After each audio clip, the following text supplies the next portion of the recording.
Welcome everyone, Byron White here. I'm here with Shannon Murphy. Welcome. Thank you so much for having me. I'm so glad you're here as an attendee. Yes. And have you enjoyed the show so far? Yes, it's been fantastic. Fantastic to have you. Great indeed. So I'm super excited to talk about some of the tools that we've selected on our massive 60-foot long content technology stack that we've prepared in the hallway. And I know that you're an avid user and a fan of SEMrush. So tell us a little bit about what your job is. You're in the content marketing space, of course, which is why you're here. Yes.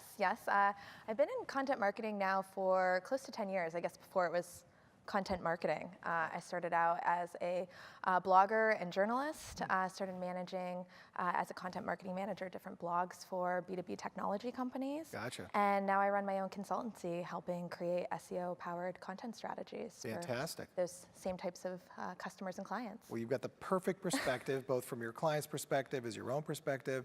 What are some of the bigger challenges you have with content marketing right now, and that of course tools like SEMrush are helping you with, but what do you see as the big bottlenecks right now that are costing you a lot of time? Yeah, so I feel that a lot of my clients, a lot of these B2B companies, they're hiring me and they come to talk to me about, okay, we know that we want to create content, but we don't necessarily know what kind of content to create, or in some cases, maybe they have problems sourcing writers. That's right.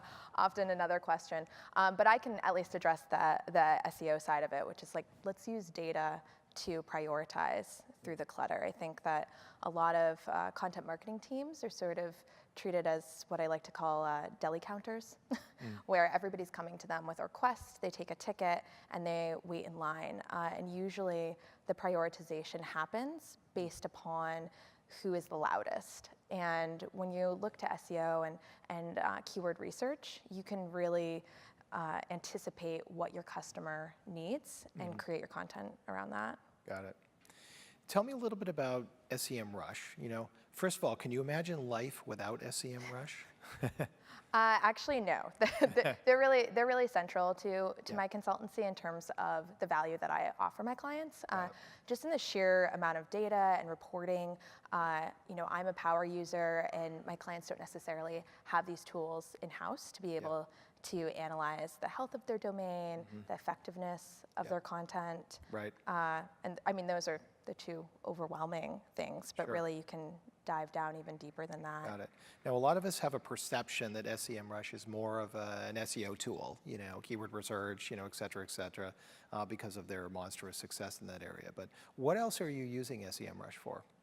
Yeah, so my process is that I'm looking at the domain authority, or not even the domain authority, but the, sorry, can we restart over on that one real quick? Keep going, this is more fun. Mistakes make it real. Keep going. Yeah, let's not put that in. So my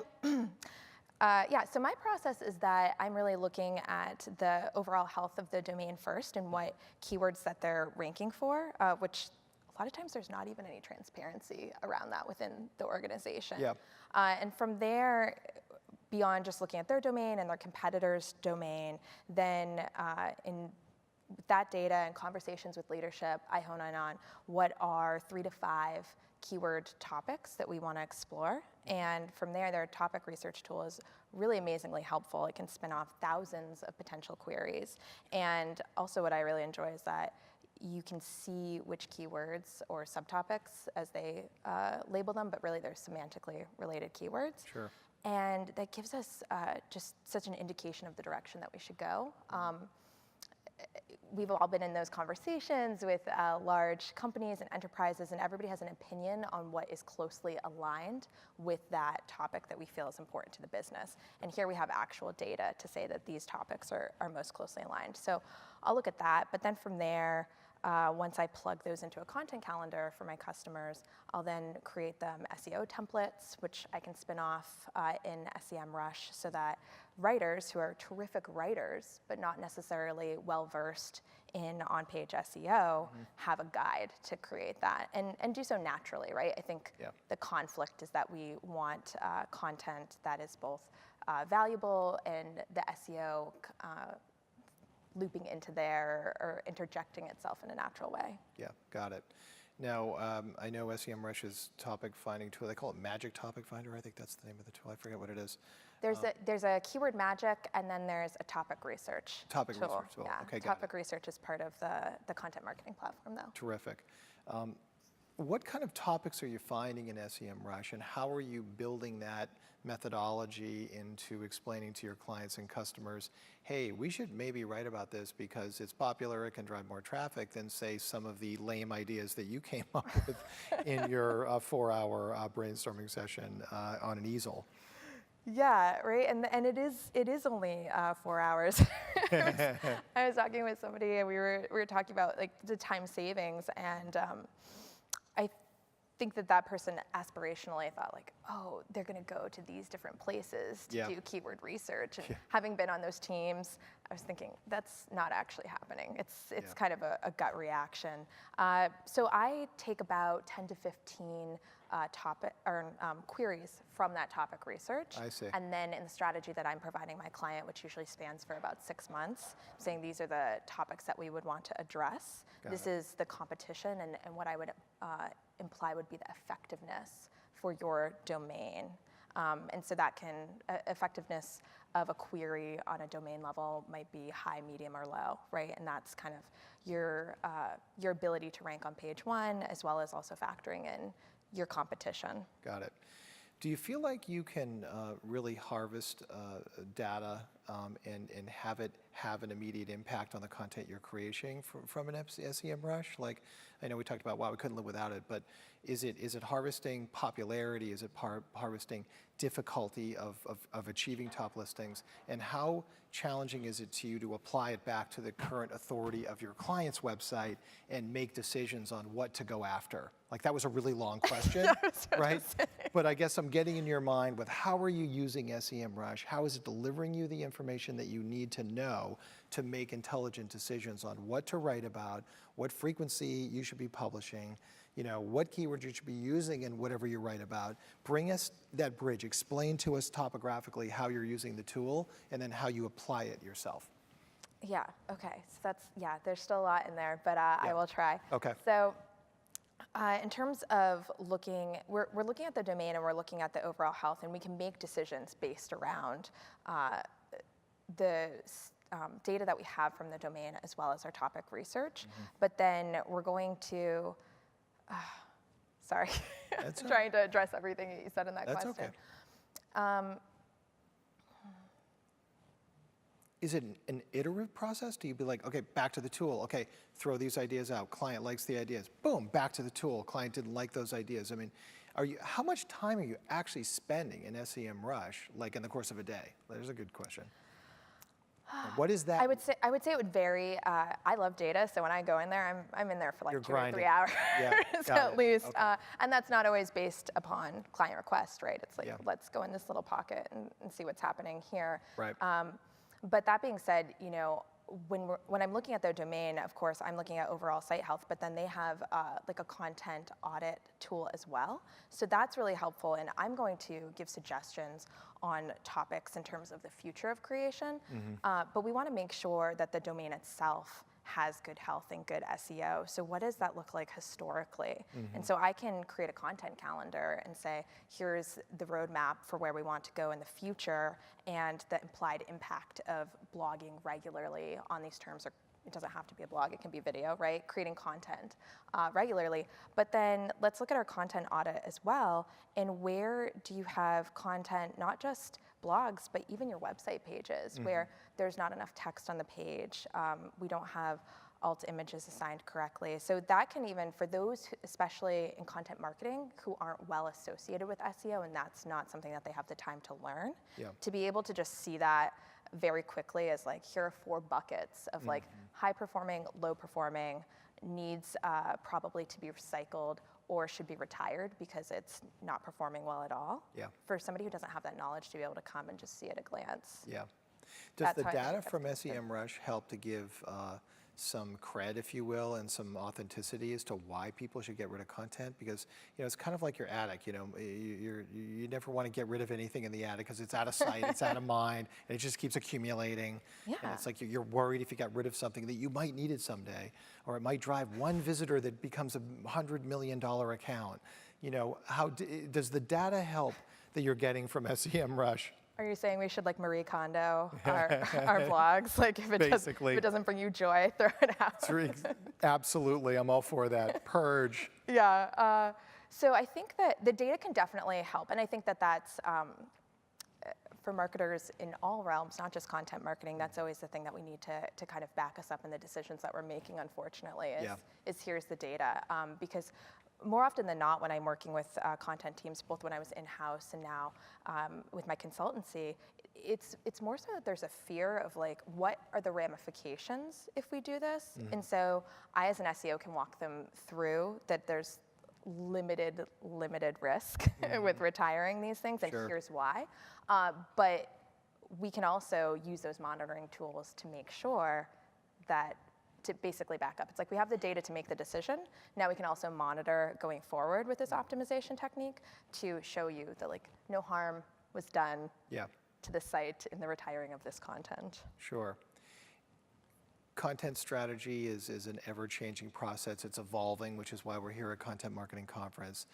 Do you still feel like it's absolutely necessary to have some roots in SEO, and is content strategy success continue to be dependent upon data and optimization, and of course broad-based optimization, not just search optimization, but off-page, conversion rate optimization, landing page optimization, and how does SEMrush fit in that whole new ecosystem, which is really a broad-based system, which also might involve planning, content planning being part of it, and how are the SEMrush tools helping you do that? Yeah, so I think that I personally, because I love SEO, of course, I think that SEO is vital to a content strategy. I don't think that all content marketers have to necessarily have a strong education on it, because there are tools in SEMrush that help to just give them that information very quickly and simplify it. But I'm often asked, why SEO and why content strategy? And I think it's innately this, is we're creating content because we want to answer questions and solve problems. And SEO augments this or amplifies this, because your audiences are turning to search engines to find answers to their questions. Sure. And I think a lot of, I'll even ask customers, why are you starting a blog, or why do you want to create content? And the answer is very similar to what it was 5 years ago, which is that they want to be thought leaders. Well, you can't be a thought leader unless you anticipate your audience's needs and deliver solutions. So I think that that's how SEO filters in. But to your point about optimization across the whole, of course, like we need to be having varied kinds of content, right? Sure. Instead of content away in silos, video in one section of your website and your blog over here. Conversion rate optimization, UX has never been more important. And I think SEO and content strategy and UX have a nice alignment as well. Right. But that's, I think optimization across the board, but do you have to have a deep knowledge of SEO to create a content strategy with SEMrush? Not so much, and that's, I think, where it's powerful to help those that don't have that. Got it. What are your most time-consuming tasks with content marketing and/or content strategy, and how does SEMrush help with that? So I would say that one of the most time-consuming tasks is if you come into a client's content disorganization, if you will, and you have to undertake a historical blog optimization. So in the past, just to contrast, when I was in-house at several different companies running their blogs, I would have to go into WordPress, download all of their content for title, date, author, meta description, all of that information. Probably couldn't see the actual on-page content in an easy way. So I'd have to go through that with a team of interns, essentially, and say, okay, now I'm going to take you through and basically teach you SEO to look at a piece of content and understand if it's optimized or not. Let's review this together. And then we would have to make notes in that spreadsheet if we were going to recycle it, retire it, and what the process was going to be moving forward. With their content audit tool, you can literally sync that up with Google Analytics, and it will pull all of that information in for you. And then when you want to then rewrite that content, you can create specific content sets or kind of like limitations or barriers of what you want to see in that content, and it will kind of like analyze it for you. So it's definitely a time saver in terms of the manual analysis, but also I can utilize those that don't necessarily have the same deep knowledge that I do and still have them be effective members of my team. Got it. What success have you had with companies, and how much of that success would you attribute to SEMrush and or some other tools you might have?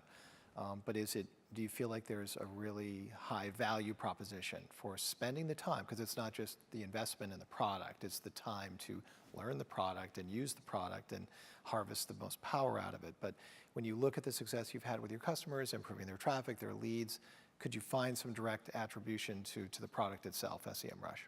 Oh, yes, absolutely. I think even when we're in the proposal state and being able to go and grab information for them that they otherwise don't have access to, that's a huge selling point, and wanting to have those reports on a regular basis. But then also, yes, I've created content strategies. Their team has started creating those blogs, and then I can put those links into a position tracker, basically like a customized area in which I have created basically to monitor the keywords that are important to them and that maybe even their competitors are ranking for. And I've been able to look at a keyword that was essential to one of my customers. They're ranking 87 for that keyword term, and maybe for kind of like a half-hearted product page. And we create a specific piece of content, and 3 weeks later, when I rerun that report, it was like end of month, they were position 24, and then the next month they were on page 1, I think position 3. Wow. And so to literally be able to watch that, and also for the new page you built, yeah, for that one piece of content. Got it. You know, and so was it an existing piece of content and you just optimized it? No, it's completely new. It was a brand new piece of content, but the customer was getting some listings, but for like a for like a product page that was like half-hearted, like maybe 200 words or less on there. Got it. And it was a really essential term to their business. Yeah.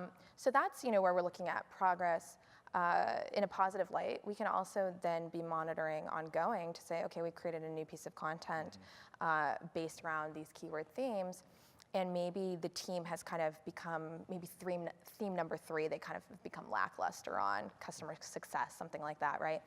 And we published a piece of content. It's ranking on page 1. It went up pretty quickly, maybe within 2 months. And then because they're not publishing around those keywords anymore, I can then show the impact of like, look, this piece of content is starting to fail and fall. We didn't change anything about it. It's because your domain, you're not publishing on this keyword theme regularly that we agreed to as part of the strategy. And this is the impact. Google is now seeing that you are not highly relevant for this term. Final question for you. We're here to evolve content marketing as we begin this discussion. We're seeing our kaleidoscopic scene in the background here. Do you think SEMrush will continue to be one of your evolve or go-to tools? And can you imagine content marketing evolving without SEMrush, at least in your portfolio? For my portfolio, no. Like my business is very much centered around SEMrush, and I know I sound like a real hardo right now, but I really love everything that they offer.